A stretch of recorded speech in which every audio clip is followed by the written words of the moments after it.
नारायण। सज्जनों, मैं आज उपस्थित हुआ हूँ भजन साधन के लिए। बहुत ही उत्तम समय चल रहा है। इसके बारे में मैंने सोचा कि अपने सुहृद जो मित्र हैं उन सबको यह पहले से भी विदित होगा, लेकिन फिर भी मैं अपना कर्तव्य समझता हूँ कि अधिक से अधिक अपने मित्रों को इसके बारे में उद्बोधित कर सकूं तथा सभी मिल कर के अपना जो वैदिक सनातन हम लोगों का मार्ग है, इसमें एक ऐसी कड़ी हम लोग बांधें।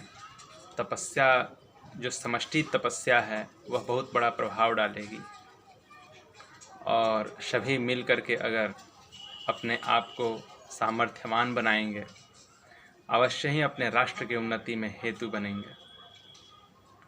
वैशाख मास चल रहा अभी, संयोग से यह वैश्विक महामारी का भी एक काल अभी ही चल ही रहा है।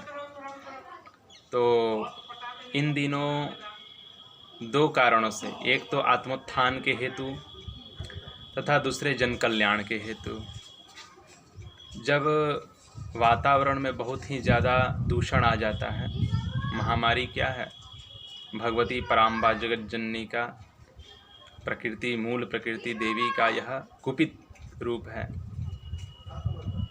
जो हमसे बहुत ही क्षुब्ध हो गई थी।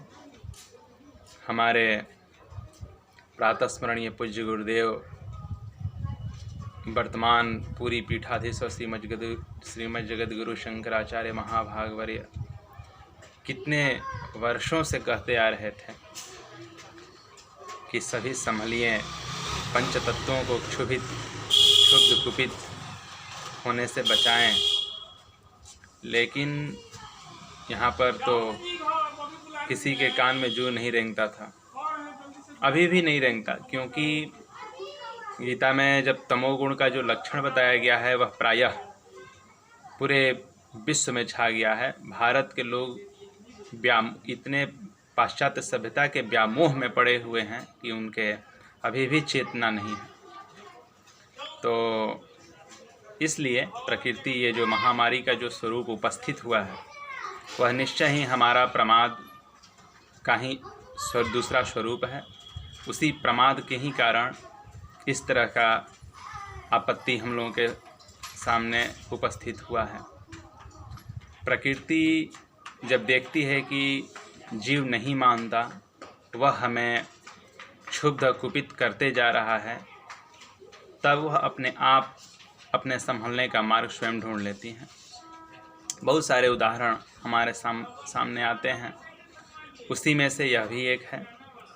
कई सालों से बढ़ते प्रदूषण इतना बढ़ गया था, सर्वत्र, गंगा का हो, वायुमंडल हो, पार्थिव जितने भी संघात हैं उनके दूषित होने की अलग बात है। जलीय ये जितने भी दूषित रसायनों का जो प्रवाह होता है महानदियों में, नदियों में, आचमन करने के लायक गंगा जी को नहीं छोड़ते ये लोग। काशी का ये जो 80 घाट पर अगर कोई चला जाए तो एकदम वहाँ से नाले से बहता हुआ सीधा जल उसी में प्रवाहित होता था। अभी तो आजकल हम नहीं देख पा रहे हैं। लेकिन इस तरह की विसंगतियाँ, जल का वही हाल है।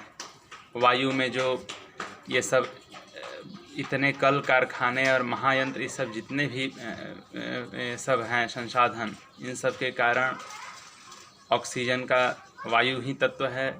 वायु की कमी के कारण और वनों का आत्यंतिक कटाव और उनके क्षरण होने के कारण क्या है, वायु का क्षुब्ध हो जाना हो गया। तो इस तरह से सभी जितने भी तत्व हैं वे सभी प्रकुपित होकर के अपने बहुत ही उग्र रूप में अब हमारे सामने आ रहे हैं। आज ऑक्सीजन के बिना लोग दम तोड़ रहे हैं, देख करके हृदय फट जा रहा है। ऐसे ही कफ के मारे और वो श्वास नली में पता नहीं किस प्रकार की आ रही है वहाँ पर बाधाएं। लोग जिस तरह मछलियाँ बालू का रेत पर आ कर के और तड़प तड़प कर गर्मी में जल के बिना दम तोड़ देते हैं, उस तरह से मर रहे हैं सभी। तो इस तरह का क्यों आ रहा है, स्थिति क्यों आ रहा है, इस पर विचार करना चाहिए। हम लोग जिस वातावरण में रह रहे हैं, सबसे मूल तो कारण, सबसे हमारे जितने भी आचार्य हैं, सबसे पहले मूल आचार्यों की बात सुनने के लिए हम सबको आना चाहिए, उसमें प्रवृत्ति होना चाहिए। अपने आचार्यों की जो बातें नहीं सुनेंगे वो निश्चय ही गर्त में जाएंगे। जो प्रामाणिक आचार्य हों, कोई भी, जिनको वेद, श्रुति, स्मृति, पुराणोक्त इत्यादि जो भी सिद्धांत हों, उनके अनुसार तदनुकूल उनका जीवन हो, तदनुकूल उनका उपदेश हो, तदनुकूल उनकी तपस्या ज्ञान हो, इस तरह के किसी भी आचार्य के प्रति अगर वह आस्थान्वित हैं और उनके दिशा निर्देश में अगर यह राष्ट्र चलता है तो अवश्य ही परम उत्कर्ष कुछ ही दिनों में हो जाएगा। हमारे जितने भी श्रुति, स्मृति, पुराण इत्यादि हैं, जो इतना सुंदर हम लोगों को कल्याण का हेतु, जो श्रेय के हेतु जो उपदेश देते हैं, अगर केवल उस पर अगर हम लोग चलें तो ये सब कुछ नहीं है।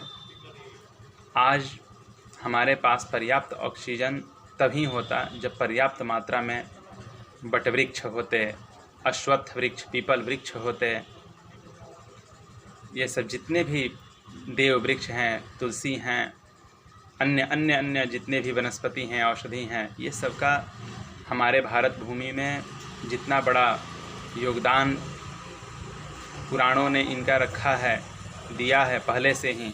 जिस समय वैज्ञानिकों का कोई अनुसंधान का नामो निशान नहीं था, उस समय पौराणिक काल में हमारे यहाँ इन सबों को पर्यावरण के लिए कितना महत्व बताया गया था।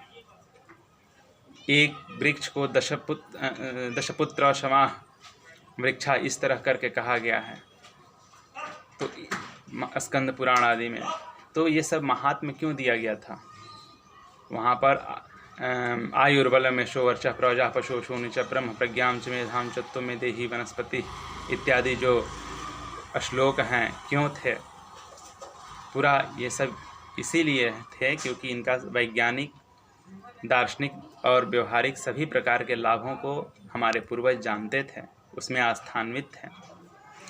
तो इसलिए अभी से भी अगर हमारी चेतना अगर आ जाए एक ठोकर लगने के बाद, तो हम सभी पुण्य लाभ के हेतु कहिए, अगर पुण्य में, स्वर्ग में अगर आस्थान्वित नहीं भी हैं तो अपना एक केवल कर्तव्य कर्म करिए, कर्मयोग का अनुष्ठान लीजिए। कम से कम पर्यावरण, जो व्यवहारिक जगत में जो साक्षात जो फल है, केवल उसके लिए भी नास्तिक से नास्तिक भी जो होंगे, कम से कम पर्यावरण को शुद्ध रखना, अपने आप को स्वस्थ रखना तो उनको अभिष्ट होगा।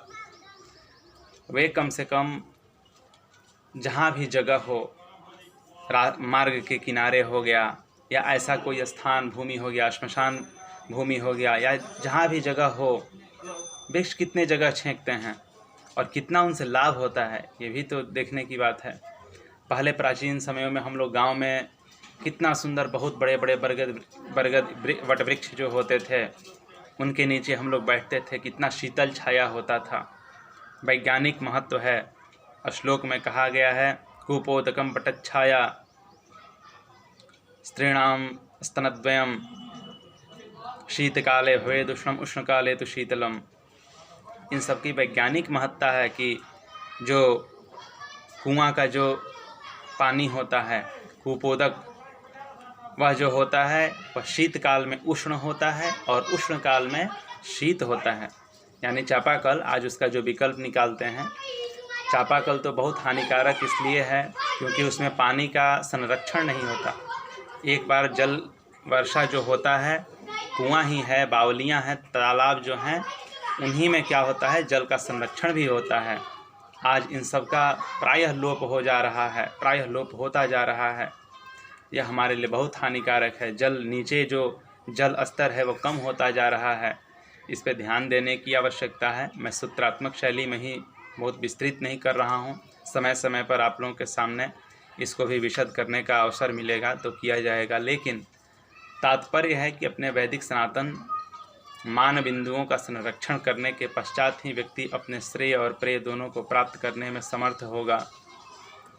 तो यहाँ पर ध्यातव्य यह है, मैं वैशाख मास के निमित्त यहाँ पर आया था कि वैशाख मास चल रहा है और अभी और लगभग 10-11 दिन रहेगा। आज चतुर्थी तिथि है, तो इसमें भगवान नारायण, भगवान मधुसूदन का पर्याप्त साधन, जप, मनन, योग, जो भी आप सुलभ हो, जो आपके पास भगवत चिंतन जिस किसी भी प्रकार से हो वो आप करें।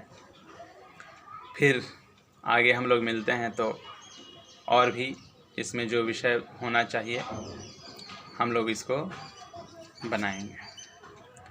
तब तक के लिए हमको अनुमति दें। नारायण।